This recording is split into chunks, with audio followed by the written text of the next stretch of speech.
Shalom, shalom, frères et sœurs en Christ. Alors, je suis ravie d'être encore avec vous aujourd'hui. Je remercie le Seigneur de nous avoir encore réunis autour de sa parole. Alors, prions.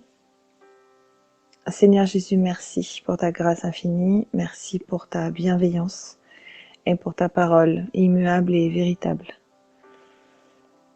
Nous te prions, Seigneur de gloire, de nous éclairer aujourd'hui encore afin que notre vie soit purifiée de toute souillure qui ne t'honore pas. Fais tomber le voile qui nous empêche de voir l'état de notre vie et que nous puissions être corrigés par toi, Seigneur. À la gloire de ton nom, Seigneur Jésus. Que ta paix et ta vérité inondent nos cœurs. Dans le nom puissant de Jésus-Christ, j'ai prié. Amen. Aujourd'hui, on va parler d'un sujet qui est pas forcément facile à aborder. Donc j'ai eu cette semaine quelques questions de la part de quelqu'un du groupe, justement, et par rapport à ce sujet-là, et je voulais du coup essayer de répondre un petit peu plus largement,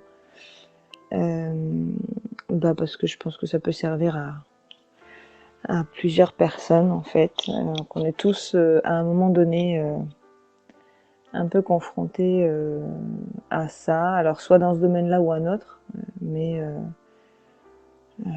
le problème n'est seulement que déplacé en fait à autrement, quoi. Voilà. Donc la solution restera la même de toute façon, dans tous les cas. Et donc le sujet d'aujourd'hui, il va porter sur les conséquences de nos mauvaises habitudes. Alors on va surtout parler justement, on va se concentrer un petit peu et essayer de comprendre comment il faut, comment on fait pour avancer dans le bon sens et progresser avec le Seigneur quand on a dans notre vie des choses qui nous ralentissent et puis surtout qui nous bloquent. Voilà, donc on est tous plus ou moins à un moment donné sous l'emprise de certaines mauvaises habitudes qui parfois, avant qu'on vienne au Seigneur, nous semblent pas forcément très importantes. Et pourtant, ce sont des choses qui prennent beaucoup de place. Et on va le voir en fait qui créent des blocages dans les percées spirituelles que le Seigneur a pour notre vie. Donc voilà, donc ça nous bloque dans l'avancement en fait de notre marche avec le Seigneur. Alors j'ai déjà fait un audio sur les addictions il y a quelques mois. Si ça vous intéresse, vous pourrez le retrouver sur la page YouTube de Pierre Angulaire. Le lien vous est donné à chaque fois après la séance de prière par le frère Alicir. Voilà, donc n'hésitez pas. Ça peut aussi compléter le sujet d'aujourd'hui. Donc aujourd'hui, on va un peu plus s'attarder sur les conséquences des choses justement qui nous influencent chaque jour. Ça peut être la télé, les écrans en général. Donc les écrans, ça inclut évidemment les réseaux sociaux. Mais aujourd'hui, on va plutôt développer tout ce qui est plaisir de la chair. Alors, comme je disais au début, ça peut être transposé à plusieurs catégories, on va dire. Donc ça peut être l'alimentation en excès, mais aussi et surtout là, ce qu'on va traiter aujourd'hui, ça va être le sexe sous toutes ses formes en fait.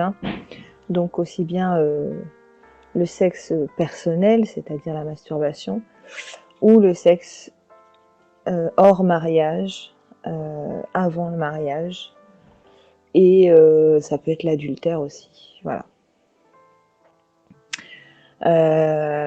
Donc l'idée en fait c'est pas de choquer en parlant ouvertement de ces choses-là, mais justement c'est un sujet qui est à la base une chose pure en fait. Le sexe a été créé par Dieu de manière pure.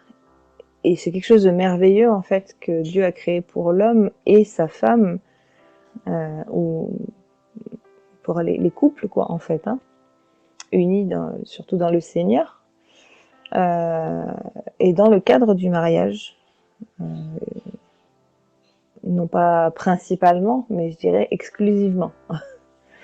Voilà. Et puis c'est quelque chose que le diable lui il utilise à l'inverse, hein, de manière à souiller justement non seulement les êtres humains, mais aussi la notion du respect dans le mariage, etc., la pureté. Il veut souiller tout ça en fait, et il veut surtout souiller la jeunesse. Donc on va regarder tout de suite dans Genèse chapitre 2 versets 23 à 25. On nous dit, la Bible nous dit, et l'homme dit, voici cette fois celle qui est os de mes os et chair de ma chair. On l'appellera femme parce qu'elle a été prise de l'homme. C'est pourquoi l'homme quittera son père et sa mère et s'attachera à sa femme, et ils deviendront une seule chair. L'homme et sa femme étaient tous deux nus, et ils n'en avaient point honte. Bon, je m'arrête à ce passage-là, enfin sur ces 3 versets-là, parce qu'il y a déjà pas mal de choses à dire. Donc d'abord, ce que je veux rappeler, c'est qu'il faut qu'on apprenne à lire la parole de Dieu en faisant attention aux mots employés, parce que c'est autant d'indices qui sont importants pour notre compréhension. Et ça nous permet justement d'aller chercher un peu plus loin que juste la lecture ordinaire, on va dire. Parce que c'est pas un texte ordinaire, voilà. Ce ne sont pas des textes ordinaires. Donc au verset 25, il est écrit l'homme et sa femme, même au verset 24 hein, d'ailleurs. Hein, c'est pourquoi l'homme quittera son père et sa mère et s'attachera à sa femme une première fois. Voilà.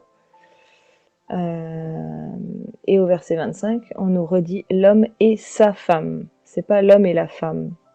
Voilà. C'est l'homme et sa femme. Donc ça c'est important parce que c'est ce qui prouve en fait l'union que Dieu a voulu créer entre Adam et Ève. Voilà. Et puis entre chaque être humain, homme et femme qui vont s'unir. Voilà. Alors, j'avais pas trop prévu de le faire là, mais du coup, j'en profite pour faire une parenthèse.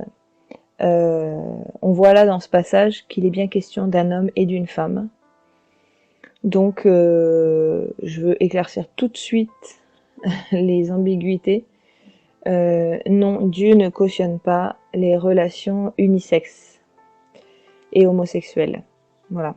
Il n'y a pas d'ambiguïté là-dessus dans la Bible en fait. Hein. Il y a pas mal de débats en ce moment à ce niveau-là, et en fait il n'y a pas lieu d'avoir un débat parce que il n'y a aucun verset dans la Bible qui dit que Dieu va être indulgent envers les gens du même sexe qui sont ensemble parce que ou qui se marient ensemble, ou voilà, qui ont des relations sexuelles ensemble, parce que en fait il y a aucun verset. Au contraire, il y a beaucoup de versets qu'on peut trouver dans la parole du Seigneur qui démontrent que le Seigneur c'est pas sa volonté, et qu'il a justement en horreur, pour lui c'est une abomination en fait. Voilà. Donc c'était une petite parenthèse. C'était important aussi de le préciser, mais que ça soit clair. Hein, il faut bien relire la parole du Seigneur et puis chercher surtout, hein, pas chercher ce qu'on a envie d'entendre ou ce qu'on a envie de comprendre, mais surtout chercher ce que le Seigneur dit réellement dans sa parole. Hein, et voilà, il n'y a vraiment pas d'ambiguïté là-dessus. Voilà, donc pour en revenir à ce qu'on disait, donc on a vu que dans le verset 24 et le verset 25, on nous parle vraiment de l'homme et sa femme. Donc voilà que l'homme et sa femme vont s'attacher l'un à l'autre, hein, et que quand ils vont quitter la maison de leurs parents, en fait, puisqu'on nous dit bien, hein, l'homme quittera son père et sa mère, bon, bah, on nous dit l'homme, il devrait être écrit l'être humain, parce que forcément, si l'homme quitte son père et sa mère pour s'attacher à sa femme aussi, hein. Donc il faut aussi quelquefois aller chercher dans d'autres traductions pour un peu mieux comprendre, parce que des fois c'est vrai que les anciennes traductions sont un petit peu, des fois ça peut, on peut être un peu troublé sur certains mots, mais voilà, là en fait ça veut dire, c'est pourquoi l'être humain quittera son père et sa mère, hein, que ce soit l'homme et la femme, parce que l'homme, bah, lui va s'attacher à sa femme. En fait souvent c'est l'homme qui, bon, on a un peu cette tradition où l'homme demande la femme en mariage. Voilà, mais c'est vrai que par galanterie, c'est rarement une femme qui va faire la cour à un homme. Bon, voilà. Donc, en tout cas, les deux vont devoir quitter leur foyer maternel et paternel et s'attacher l'un à l'autre, hein, forcément. Donc ça, c'est la symbolique du mariage, tout simplement. Après avoir quitté leurs parents. Donc ça veut dire aussi qu'il n'y a aucune ambiguïté sur le fait d'avoir une autre étape entre les deux. Hein, entre le moment où on quitte la maison des parents et le moment où on va se marier, il n'y a rien qui fait mention d'une autre possibilité de relation en fait avec quelqu'un d'autre. Voilà. Donc là encore c'est clair. Voilà. Il ne s'agit pas de lire entre les lignes, il faut juste simplement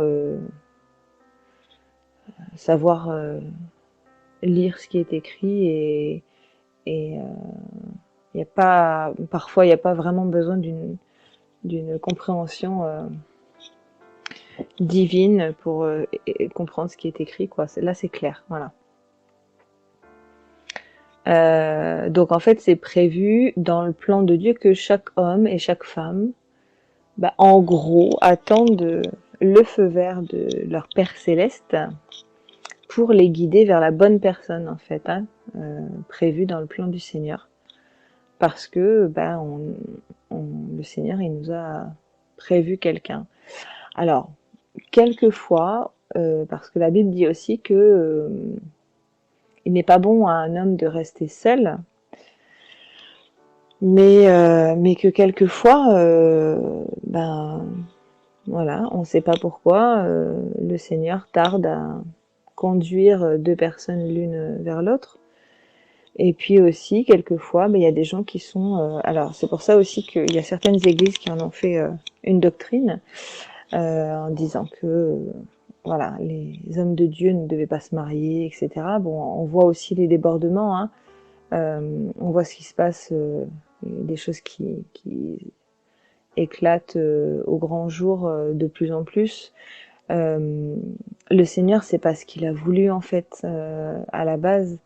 Le Seigneur, il dit dans sa parole qu'il n'est pas bon à un homme de rester seul, hein, et que si il sent que vraiment ça va être compliqué, bah, qu'il se marie, hein, plutôt que de rester seul et puis de faire n'importe quoi. Hein.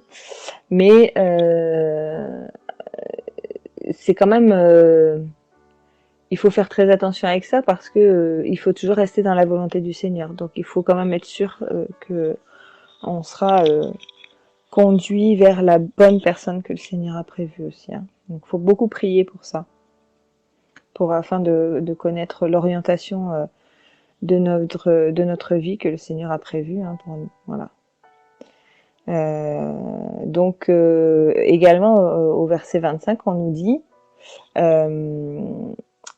que l'homme et sa femme étaient tous deux nus et ils n'en avaient point honte. Alors là, Dieu, il les a créés en fait sans la gêne, sans la honte d'être nus en fait, parce que notre corps il est fait comme ça, mais à la base en fait ils avaient pas honte d'être nus parce que ils avaient pas cette on va dire conscience sur leur corps nu. Voilà, il n'y avait pas de notion d'habillement, de choses comme ça. C'est comme ça que le Seigneur avait voulu les choses. Et en fait, à partir du moment où ils ont eu honte, c'est quand leurs yeux se sont ouverts, après qu'ils aient mangé justement le fruit qu'ils ne devaient pas manger. Donc, on voit là en fait que à partir du moment où leurs yeux se sont ouverts, leur conscience a commencé à ressentir des sentiments que le Seigneur n'avait pas voulu au départ. Voilà, la honte, c'est pas vraiment, c'est même pas du tout un sentiment que le Seigneur a voulu nous léguer. C'est pour ça aussi qu'on éprouve un peu de gêne à parler de tout ça, parce que au départ, en fait, ça devait rester un sujet intime entre l'homme et sa femme. Voilà, la sexualité, les moments intimes, tout ce qu'on partage comme ça, c'est pas quelque chose qu'on doit déballer ou mais simplement quand ça devient pesant et quelque chose de malsain, on a besoin justement d'en parler et de se repentir de ça parce que au fond on sait que il y a un souci quoi. Voilà. Donc le diable, lui, il en fait quelque chose d'impur qui nous pousse parfois à en avoir honte et à nous sentir gênés. Voilà. On n'a pas besoin non plus de faire des choses absolument dégoûtantes ou horribles pour avoir honte, mais voilà, il n'empêche que ça fait partie des choses que nos premiers parents qui ont péché, Adam et Ève, nous ont léguées. Voilà, la conscience, la honte, la gêne, voilà, le malaise, surtout vis-à-vis de ça. Donc maintenant on est un peu obligé de protéger justement son intimité parce que tout devient un peu on veut nous faire croire que la norme c'est d'être complètement décomplexé de tout et c'est pas non plus ce que le Seigneur a voulu. Voilà. Donc au fond on sait bien que la pratique du sexe hors du mariage sous toutes ses formes possibles déplaît à Dieu. Et voilà, comme on disait, la honte ne vient pas du Seigneur, c'est pas un sentiment qui nous a mis dans le cœur directement, mais comme la culpabilité, tout ça, c'est des sentiments dont le diable se sert pour nous tenir en joue, justement, mais aussi c'est des sentiments qui doivent nous servir de sonnette d'alarme en fait, parce que si tout est ok dans notre relation avec le Seigneur, eh bien on n'aura pas à en passer par là, à avoir honte, etc. Mais par contre, si on s'égare et qu'on fait des choses un peu qui déplaient au Seigneur, ces sentiments-là, ils vont nous alerter justement sur la mauvaise nature qui est en train de s'installer dans notre vie. Et en revanche, si on ne ressent rien du tout par rapport à ça, le problème vient déjà sans doute du fait que on n'avait peut-être pas une relation très intime avec le Seigneur à la base. Voilà. Donc encore une fois, la pureté, c'est important pour le Seigneur. Il y attache une importance toute particulière parce que Jésus, lui, il est resté pur. Et la Bible nous dit qu'il ne s'est pas détourné en fait de son objectif. Il n'a été trouvé aucun péché en lui, aucune racine de péché, aucune graine de péché. Et il est toujours resté très focus sur sa mission en fait quand il est venu sur terre. Alors non pas sans doute qu'il devait rien ressentir, parce qu'il a sans doute eu des besoins physiques. Il était homme comme n'importe quel homme. Mais il a surtout appris à les contrôler à mesure qu'il a grandi. Et à plusieurs reprises, d'ailleurs, la Bible nous dit qu'il se retirait pour prier. On ne nous dit pas pourquoi, hein, pour quelles raisons il se retirait, mais régulièrement, en fait, dans chaque passage des évangiles, la parole du Seigneur nous rappelle, nous montre que Jésus, c'est souvent qu'il se retirait pour prier. Donc, sans doute que Jésus devait être aussi irrité parfois, il devait être en proie je sais pas, à des tensions physiques ou morales, mentales, mais il avait appris à maîtriser tout ça, en fait. Euh, et dans un premier temps, il le faisait en priant. Et ça, c'est important parce que la maîtrise, ça fait partie des fruits de l'esprit, hein, des fruits que le Seigneur nous donne et qu'on acquiert au fur et à mesure où on surmonte nos épreuves. Voilà. Donc, au fur et à mesure qu'il nous purifie, eh bien, il nous donne les solutions pour sortir justement des tentations et des problèmes, de ne pas y retomber. Et au fur et à mesure qu'on sort vainqueur de tout ça, eh bien justement, on arrive petit à petit à maîtriser toutes ces choses auxquelles on cédait facilement avant. Alors il y a un verset dans Proverbe 25 au verset 28 qui nous dit « Une ville démantelée, sans muraille, voilà ce qu'est un homme qui n'est pas maître de lui. » L'image, elle est claire aussi, hein, une ville qui n'a aucun rempart, aucune muraille autour, c'est une ville qui est complètement à la merci des attaques extérieures. Hein. Donc c'est la parole du Seigneur fait le lien avec un homme justement qui n'est pas maître de lui-même. Il sera en proie, tout pareil, aux attaques extérieures. Voilà, donc la notion de virginité, elle est essentielle parce qu'elle implique d'abord une confiance l'un envers l'autre dans une relation et puis surtout une découverte à part égale, au même instant en fait, des deux personnes, de leur intimité. Et voilà, donc il n'y en a pas un qui est au-dessus de l'autre, mais ils sont l'égal l'un de l'autre.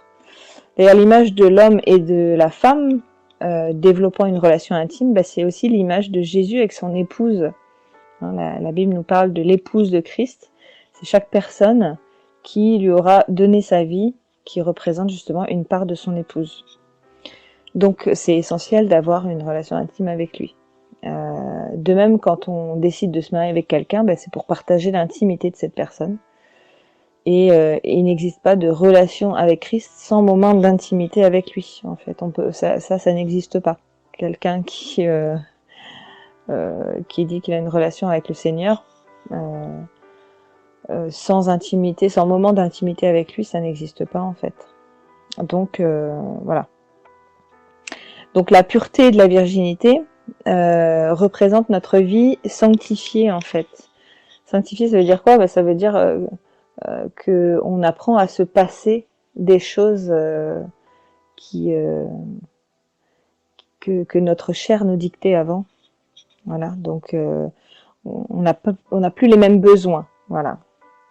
Alors de nos jours, c'est mal vu en fait de parler à la jeunesse de se préserver jusqu'au mariage. C'est plutôt vu comme sectaire ou inconcevable parce qu'on estime que voilà, il faut tester avant d'acheter.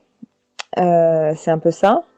Mais tout ça, en fait, ça rentre dans les manigances de l'ennemi, hein, parce que plus jeune on est initié aux choses de la chair, plus après il sera difficile de s'en défaire, et plus grande sera l'emprise, justement, sur ceux qui auront été initiés de bonheur.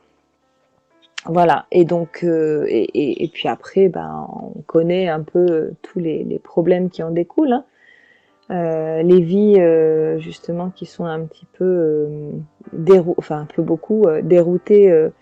par des grossesses non désirées, par des avortements, par pas mal de choses que le Seigneur n'a pas prévues en fait. Voilà, donc c'est comme ça que le diable il a bien tout mis en place pour détourner la jeunesse des plans de Dieu. Voilà. Alors pour ce qui est de la masturbation, c'est considéré aussi comme un plaisir charnel, parce que c'est solitaire aussi. Alors qu'en fait la sexualité, elle doit être vécue à deux. Ça reviendrait en fait à dire qu'on se suffit à nous-mêmes. C'est pour ça que ça ne plaît pas au Seigneur en fait. Et à rejeter les préceptes de Dieu qui nous demandent justement de vivre cette sexualité dans l'intimité avec quelqu'un. Donc la Bible, elle est claire en fait, elle nous dit dans Romains 8:8, « Or ceux qui vivent selon la chair ne sauraient plaire à Dieu. » Voilà. Et donc si c'est des plaisirs de la chair, on n'est pas dans ce que le Seigneur nous accorde, et on n'est pas vraiment dans les plaisirs spirituels, on va dire. Donc vivre selon la chair, c'est vivre contre l'esprit et non pas avec lui, contre l'esprit de Dieu. On sait très bien, selon la parole du Seigneur, que nul ne peut servir deux maîtres. Donc si on sert d'abord les désirs de notre chair, on ne peut pas être serviteur de Jésus et du Saint-Esprit. Donc là où règne la chair, l'Esprit de Dieu n'y est pas.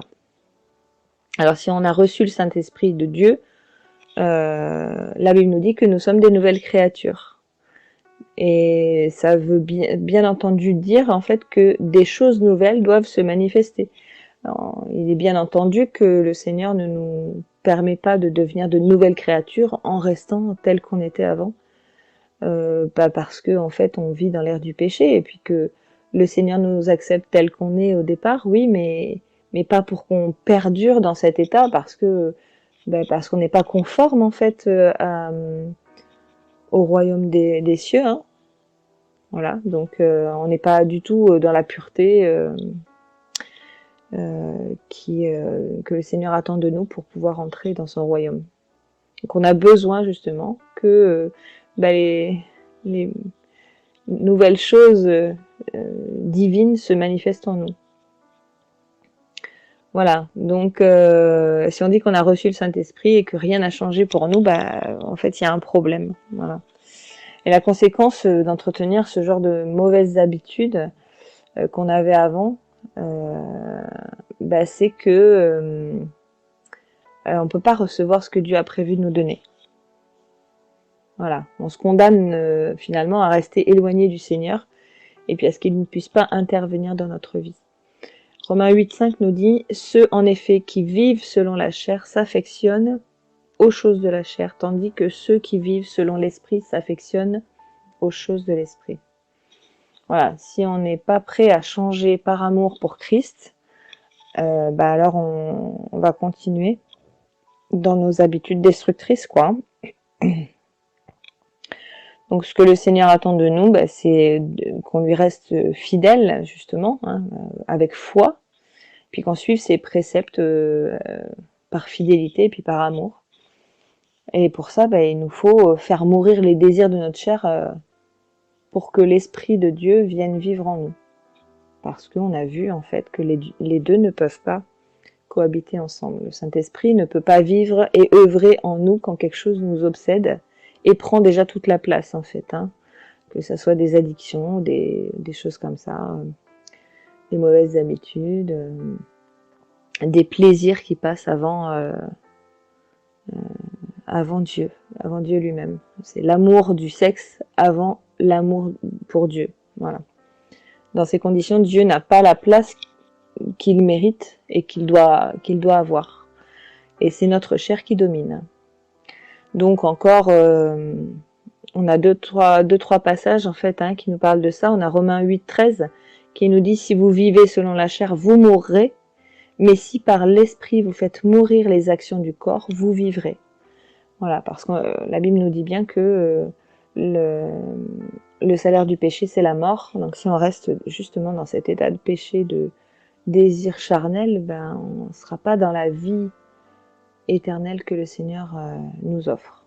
Donc pour sortir de tout ça, il est nécessaire de renoncer à nos propres désirs et de comprendre que tout ça, c'est bien opposé en fait, nos propres désirs et les désirs du Seigneur. Il nous faut en fait nous tourner avec foi vers le Seigneur, Jésus-Christ, et puis nous repentir sincèrement pour que le Seigneur puisse agir justement. Alors la Bible, elle nous donne une piste pour qu'on sache comment faire, justement dans Galates 5, versets 16-17, on nous dit marchez selon l'esprit, et vous n'accomplirez pas les désirs de la chair, car la chair a des désirs contraires à ceux de l'esprit, et l'esprit en a de contraires à ceux de la chair. Ils sont opposés entre eux, afin que vous ne fassiez point ce que vous voudriez. Voilà, donc c'est dur, mais il faut mourir à soi-même. Voilà, c'est exactement ça. C'est-à-dire que quand on décide de suivre le Seigneur, on accepte aussi que ce soit ses désirs en premier. Et puis que ce soit lui qui nous comble. Il y a un verset qui est très connu, qui est dans les psaumes, qui dit fais de l'Éternel tes désirs tes délices, et il te donnera ce que ton cœur désire. Et ben voilà, en fait, ce ne seront plus nos propres désirs, mais ce seront les désirs du Seigneur qu'il aura mis dans notre cœur, qui deviendront nos désirs aussi. Voilà. Et donc, toujours dans Galates 5, un peu plus loin, verset 24, ceux qui sont à Jésus-Christ ont crucifié la chair avec ses passions et ses désirs. Il y a beaucoup de versets, en fait, qui se rapportent à ça, donc je vous invite vraiment à aller piocher, chercher dans la parole du Seigneur. Voilà, c'est toujours bon de s'aider des outils informatiques, Internet, qu'on a à notre disposition pour ça. Donc pour aujourd'hui, je m'arrête là. Je pense qu'il y aura une suite de toute façon. Et voilà, je m'en remets au Saint-Esprit pour qu'il me guide justement pour la prochaine fois. Je vous souhaite d'être bénis et je prie que le Seigneur vous accompagne dans ces futurs changements de vie. Soyez bénis. Shalom.